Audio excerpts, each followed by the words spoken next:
Salut les amis, j'espère que vous allez bien. On se retrouve et oui pour la review que l'autre chef Otaku appellerait la review de la passion. Même si c'est compliqué d'avoir de la passion en ce moment pour le catch, parce que c'est vrai que c'est un peu la loose avec le huis clos, etc., etc. Mais la réalité, oui, c'est que c'est l'heure de la passion time avec tout simplement les matchs de la All Elite Wrestling, c'est-à-dire on a eu John Moxley contre Hashtag 10, MJF qui faisait face à Marco Stuntz, le segment de Jack Rober contre Arn Anderson, Rey Fenix qui faisait face à Orange Cassidy, Nyla Rose et Britt Baker qui faisaient face à Hira Kushida et Chris Statlander, et enfin le main event, Matt Hardy qui faisait face à Sammy Guevara. Alors quel est le bilan de ce show? Finalement, j'ai l'impression qu'ils ont un peu retenu les chevaux. Ils n'ont pas voulu trop en faire. On va dire que c'était surtout un choix spot. C'est-à-dire que l'objectif était de faire des spots, tout simplement, un spot au stade, un spot pour faire ci, un spot pour faire ça.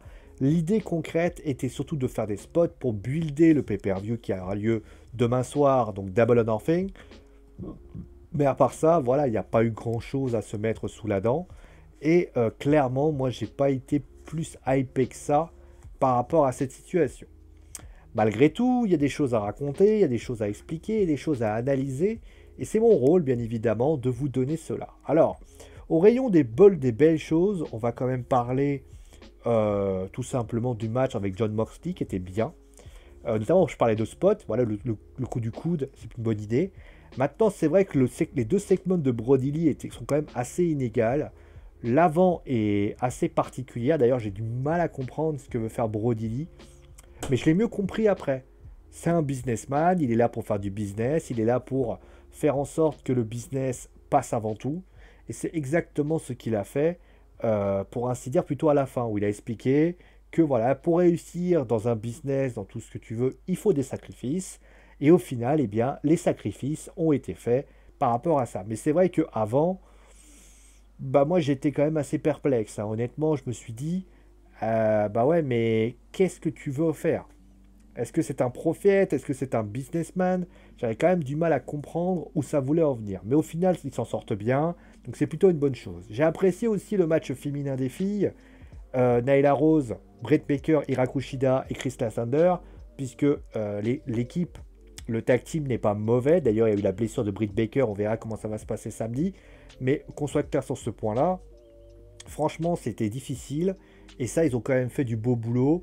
Après, bon, pour Britt Baker, c'est quand même une immense déception.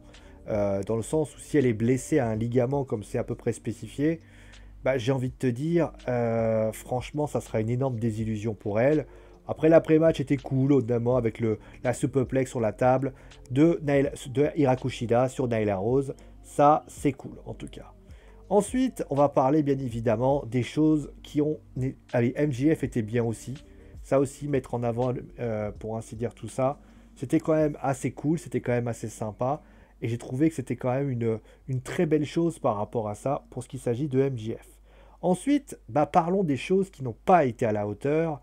Et forcément, on va parler déjà du main event. Moi, je suis désolé. Alors, certains vont trouver ça scandaleux, d'autres ne le trouveront pas scandaleux. Moi, je trouve que le personnage de Matt Hardy, j'arrive pas à m'y faire en fait. Je comprends pas pourquoi ils ont voulu faire un espèce de Broken Matt Hardy, alors que clairement, ça ne prend pas. Le Broken Matt suffisait à lui-même.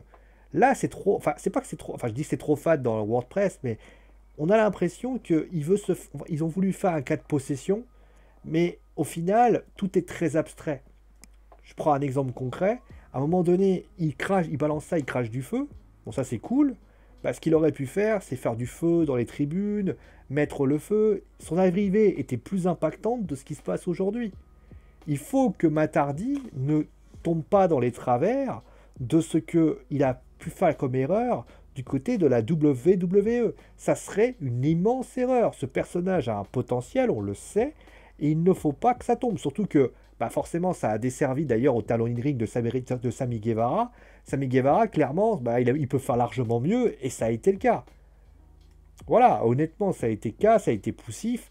Il n'y a que l'après-match qui a été cool. Quand je parlais de spot, voilà, l'après-match était cool. Franchement, moi, je me suis même posé la question est-ce qu'il fallait pas littéralement un Mega Brawls à la manière de ce qui s'est passé il y a quelques semaines où ça avait été un show de folie. Est-ce qu'il fallait pas ce show-là, en fait? C'est-à-dire, ils se battent comme ça, littéralement, à l'extérieur, avec notamment l'arrivée de Adam Page, etc., etc. Voilà, ça, c'est mon point de vue là-dessus. J'ai pas aimé non plus le match entre Rey Fenix et Orange Cassidy, que j'ai trouvé assez anecdotique. De toute façon, la lenteur du show équivaut. Mais encore une fois, le spot avec le booking du Casino Ladder Match est bien amené, donc c'est pas gênant. Mais voilà, et puis bah, la cerise sur le gâteau, ça reste le segment entre Jake Roberts et Arn Anderson. Moi, j'ai envie de vous dire, bah, ce segment, il comporte de multiples problèmes. Bah, déjà, le premier problème, c'est où sont Cody et Lance Archer. Je suis désolé, je rappelle pour information que Dustin a été attaqué et même mis en pièces par Lance Archer, que Brandi a été mise au sol, qui a simulé une pénétration, hein, je suis en train de le dire et c'est la réalité. Alors je sais que la semaine dernière ça a bastonné. Ils se sont bastonnés tous les deux, ça a été impactant et tout ce que tu veux.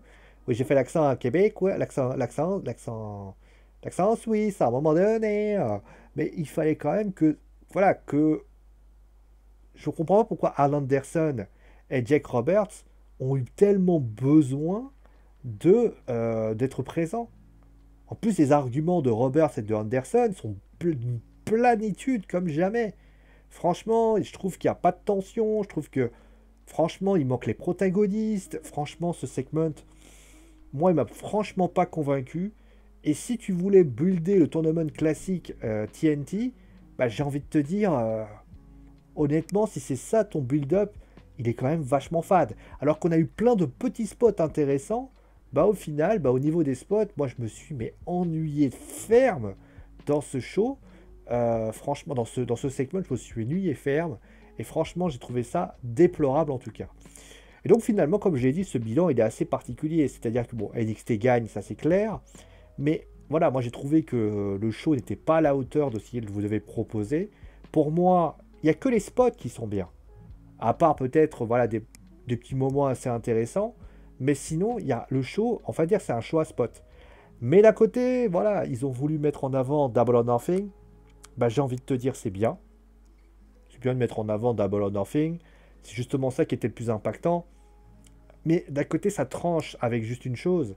C'est qu'ils prennent des risques à considérer. Rey Fenix, Britt Baker, qui sont blessés. Mais au lieu de ça, bah, ils ne prennent pas, ils prennent des risques. Mais au final, bah, le show, il n'est pas impactant. Mais d'un côté, le build-up est déjà fait, donc il n'y avait pas besoin d'en faire trop. D'ailleurs, j'en veux peut-être un petit peu à Hira Kushida et Statlander d'en vouloir en faire trop.